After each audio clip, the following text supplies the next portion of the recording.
All right, joining us now, House Foreign Affairs Committee Chair, Texas Republican Michael McCaul. Great to have you back with us, Mr. Hey, Shannon, Chairman. thanks for having me. Let's start with Iran. Overnight, their president said this on Twitter or X, whatever we're calling it now. He says Zionist regime's crimes have crossed the red lines, which may force everyone to take action. Washington asks us not to do anything, but they keep giving widespread to Israel. And he goes on from there. This after the Defense Department says there have been 20 attacks on U.S. troops in that region by Iranian proxies. You have the Iranian foreign minister standing up at the UN here, basically threatening the United States on U.S. soil. What do we do about Iran? Well, he talks about, putting the United States on fire if this happens. This is really started by Iran, really by their proxies. Hamas is a proxy of Iran. Hezbollah.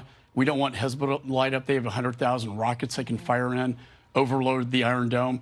And meanwhile, they've been also the militia groups in Iraq and Syria have been hitting our troops in Iraq and Syria. Finally, the administration is responding to this. Also, they put aircraft carrier strike groups in the Mediterranean and Persian Gulf for deterrence to ensure that this does not escalate. But that's our biggest concern. Well, where are you on, we've talked about on this show that Senator Graham has said, listen, we should go after Iran's oil infrastructure. At least they should think that we will actually physically attack it if they continue to press some of these issues. I think, the sanctions, we have not enforced sanctions on Iranian oil. And so we've had about $30 to $60 billion they've made money off of by evading our sanctions.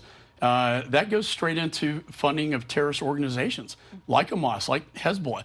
In addition, the $6 billion part of this hostage negotiation, I'm going to mark up a bill next week to sanction that money from ever going into Iran. There's no reason to put $6 billion into the biggest state sponsor of terror. Okay, there are a lot of other countries weighing in, and many of them we know that they're enemies. I mean, Iran clearly wants to destroy America, but we've got Turkey, and I want to put up some video of a massive pro-Palestinian demonstration there yesterday. The estimates are there were hundreds of thousands of people in the street. Turkey's president stood there, Erdogan, and said that Israel is an occupier. He said they are committing war crimes. He says Hamas is not a terrorist organization. This is a NATO ally of ours. What do you say to Turkey at this moment? A precarious NATO ally that wouldn't let Sweden into NATO for a while. Hopefully they will now. I would tell them to stop this. Historically, look, this is part of the Ottoman Empire. It goes way back to Turkish roots. I think Erdogan envisions himself as an Ottoman Empire ruler, if you will. But yeah, the fact that he's supporting Hamas and is a NATO ally, and guess who else is? Mr. Putin. Hamas visited him at the Kremlin. And we're seeing now the solidification of Russia, China, and Iran all together in this. They're all allies against the West and the United States. Well, and so China this week, they had an incursion with one of our planes over the South China Sea that was within 10 feet of one of our planes. At the same time, their foreign minister is here negotiating now. Apparently, there are reports there's going to be a meeting between Presidents Xi and Biden in the next month or two.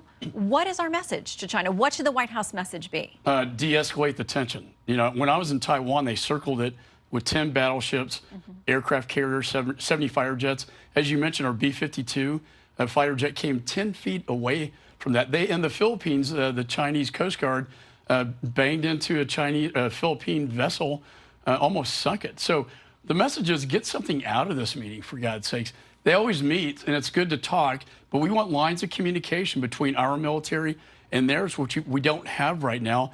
And I would also argue that Mark Swiden from Texas, he's been in China for 11 years as a hostage. He is very sick. He's a prisoner now on death row for a bogus drug charge. There's a lot to discuss there. In the meantime, there's a supplemental bill now coming to the Hill from the White House, more than $100 billion for a number of things. There are a number of Republicans who are now stepping forward to say they don't want Israel thrown in with all of these other things, Ukraine and all the other stuff. Ted Cruz is leading the effort over with Senator Roger Marshall in the Senate. He says we should vote on Israel military assistance free and clear. It would pass overwhelmingly, and every other thing attached to it is the swamp at its very worst. New House Speaker Mike Johnson says he thinks there's consensus among most of the House GOP to also separate it out. What happens? Well, I was with the new speaker. I'm glad we have one now at the Situation Room in the White House with Jake Sullivan talking about this very issue.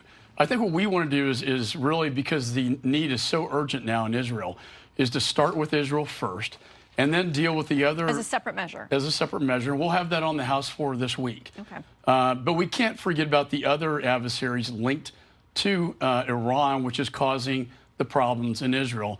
And that is Russia in Ukraine and Europe, and the threat also of China to the Pacific. And also, lastly, Shannon, most importantly for me and my constituents, the border itself. We have to get this thing under control because it's way out of control. Well, yeah, DHS is warning that terrorists and criminals and others will try to capitalize on what's happening in the world right now because of just how porous our border is. I mean, we talked before the show started about the record number of people attached to the terror watch list that are showing up at our border, and those are just the ones we know about. Now, when I chaired Homeland Security, I always looked at those numbers. How many on the terror watch list? How many special interest aliens? We've had 200. It only took 19 hijackers, right? We need to stop the magnet, which is political asylum, go back to the policies that worked, which was remain in Mexico, migrant protection protocols. I brought this up to the White House.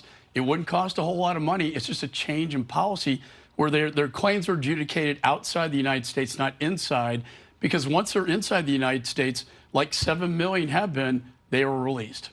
Chairman, always good to see you. Thank you. Thanks, You've got a Shannon. lot to do on the Hill.